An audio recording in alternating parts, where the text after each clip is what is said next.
আজ আমার বিয়ে, বাবার পছন্দ করা পাত্রের সাথে। কিন্তু আমি অপেক্ষা করছি আমার ভালোবাসার মানুষটার জন্য। কখন সে আসবে? এরই মধ্যে বরের গাড়ি চলে আসে। সবাই আমাকে মণ্ডপে নিতে আসার আগেই আমি বাড়ি ছেড়ে পালিয়ে যাই আমার ভালোবাসার মানুষটার হাত ধরে, একটা নতুন জীবন গড়ার উদ্দেশ্যে। বিয়ের পর হেসে খেলে কেটে যায় 6 মাস। আমি কনসিভ করি। প্রায় রাতেই আমার কিছু খেতে ইচ্ছা করত। সেদিনও তাই হয়েছিল। আমার খুব ম্যাগি খেতে ইচ্ছা করছিল। আমি ওকে বলি ম্যাগি বানিয়ে দিতে। ও বলে এই রাতে? আমি বলি শুধু কিন্তু আমি নই, তোমার বেবিরও খেতে ইচ্ছা করছে। এই কথা শুনে ও ঘুমো ঘুমো চোখ নিয়েই চলে যায় ম্যাগি বানাতে। তারপর ম্যাগি বানিয়ে সেটা আমাকে নিজে হাতে খাইয়ে দেয়। আমার নিজেকে খুব লাকি মনে হচ্ছিল ওর মতো একজন জীবনসঙ্গী পেয়ে। এভাবেই কেটে যায় 8 মাস। কিন্তু এই 8 মাসে ওর মধ্যে কিছু পরিবর্তন আসে। প্রায়ই ও আমার কাছাকাছি আসতে চাইতো। আমি ওকে বোঝাতাম এই সময় এগুলো ঠিক নয়, কিন্তু ও রেগে যেত আর আমার থেকে মুখ ফিরিয়ে নিত। আমাদের বিয়েটা যেহেতু পরিবার থেকে মেনে নেয়নি, তাই এই সময় কেউ ছিল না আমাদের পাশে।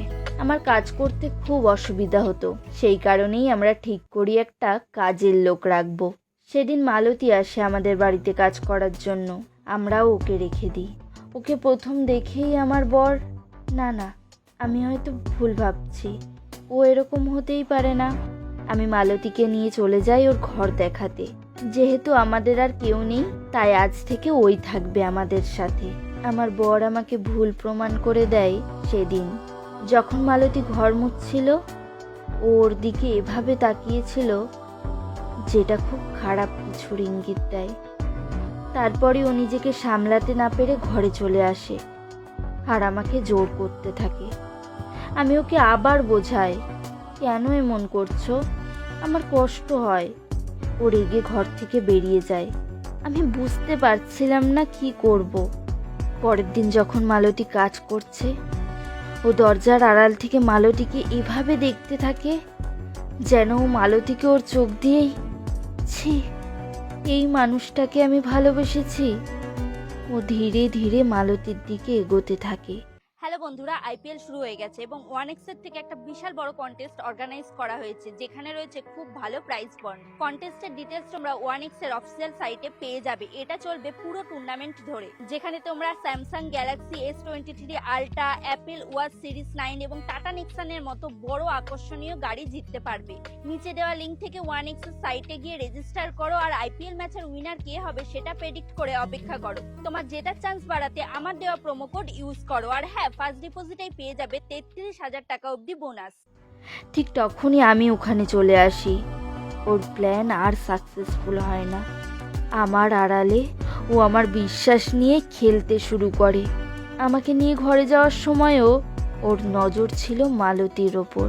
সেদিন রাতে যখন আমি ঘুমিয়ে পড়ি, ওর গায়ের ওপর থেকে আমার হাতটা সরিয়ে উঠে যায় আর চুপি চুপি পৌঁছে যায় মালতীর ঘরে।